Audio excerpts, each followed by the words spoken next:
Friends, ನಾನು ನಿಮಗೆ ಇವತ್ತು ಕಪ್ಪು ಎಳ್ಳಿನ ಜ್ಯೂಸ್ ಯಾವ ರೀತಿ ಮಾಡಿಕೊಡೋದು ಅಂತೇಳಿ ಕೊಡ್ತಾ ಇದ್ದೇನೆ. ಬನ್ನಿ ತಯಾರು ಮಾಡೋಣ. 1 ಗ್ಲಾಸಿನಷ್ಟು ನಾನು ಕರಿ ಎಳ್ಳು ತಗೊಂಡಿದ್ದೇನೆ ನೋಡಿ.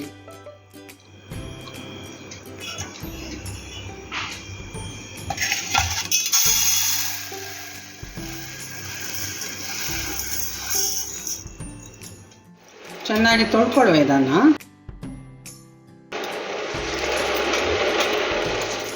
ಈ ರೀತಿಯಾಗಿ ಮಾಡೋದ್ರಿಂದ ಅದರಲ್ಲಿ ಒಂದು ವೇಳೆ ಕಲ್ಲು ಇದ್ದರೆ ಇದರಲ್ಲಿ ಇಲ್ಲ, ಆದರೂ ಈ ರೀತಿ ಮಾಡೋದ್ರಿಂದ ಕಲ್ಲು ಸಣ್ಣ ಸಣ್ಣ ಕಲ್ಲು ಇದ್ದರೆ ಲಾಸ್ಟ್ ಬೆಳೀತದೆ. ಇದು ಹೊಯ್ಗೆ ಎಲ್ಲ ಇದ್ದರೆ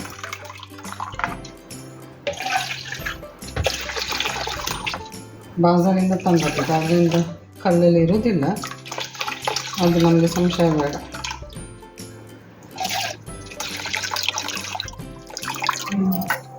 ನೋಡಿ ಲಾಸ್ಟ್ ಏನಿಲ್ಲ, ಕಲ್ಲಿಲ್ಲ ನೋಡಿ, ಇಲ್ಲ. ಪೂರ್ತಿಯಾಗಿ ತೆಗೆಯುವ ಇದನ್ನು.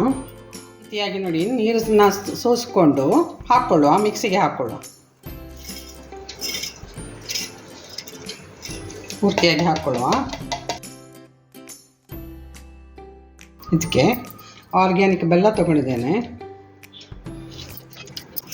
ಮತ್ತು ಸ್ವೀಟ್ ಎಷ್ಟಾಗ್ತದೆ ನೋಡ್ಕೊಳ್ಳುವ, ಸ್ವಲ್ಪ ಸಿಹಿ ಇರಲಿ,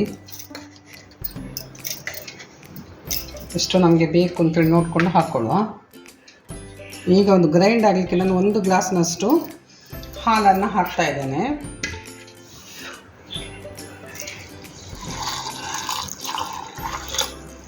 ಗ್ರೈಂಡ್ ಮಾಡಿಕೊಳ್ಳುವ.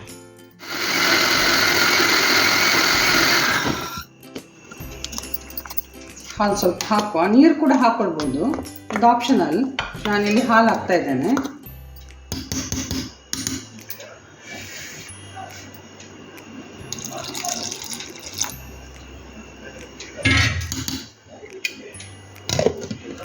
ಈ ನಡುವೆ ಸಿಹಿ ನೋಡಿಕೊಂಡ್ರೆ ಆಯಿತು.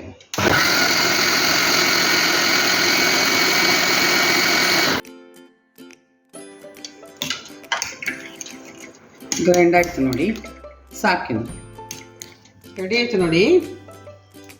ಸರ್ವ್ ಮಾಡ್ತಾ ಇದ್ದೇನೆ.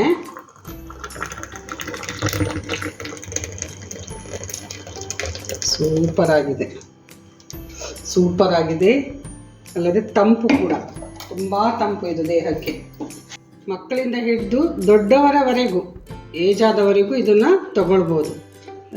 ಎಲುಬುಗಳಿಗೆಲ್ಲ ತುಂಬ ಒಳ್ಳೆಯದು, ಜಾಯಿಂಟ್ಗಳಿಗೆಲ್ಲ ತುಂಬ ಒಳ್ಳೆಯದು. ಹೆಂಗಸರಿಗೆ ಇದು ತುಂಬ ಒಳ್ಳೆಯದು. ಏಜ್ ಆದ ಹಾಗೆ ಗಂಟು ನೋವೆಲ್ಲ ಬರ್ತದಲ್ಲ, ಆವಾಗ ಇದನ್ನೆಲ್ಲ ಮಾಡಿ ಕುಡಿಬೇಕು. ನೀವು ತಯಾರು ಮಾಡಿ, ಅಲ್ಲದೆ ಕಮೆಂಟ್ ಬಾಕ್ಸಲ್ಲಿ ಕಮೆಂಟ್ ಮಾಡಿ ಯಾವ ರೀತಿ ಆಯಿತು ಅಂತೇಳಿ. ನಾಳೆ ಇನ್ನೊಂದು ಹೊಸ ವಿಡಿಯೋದೊಂದಿಗೆ ನಿಮ್ಮ ಮುಂದೆ ಬರ್ತಾ ಇದ್ದೇನೆ. ಅಲ್ಲಿವರೆಗೆ ಕಾಯ್ತಾ ಇರಿ. ಬಾಯ್ ಬಾಯ್.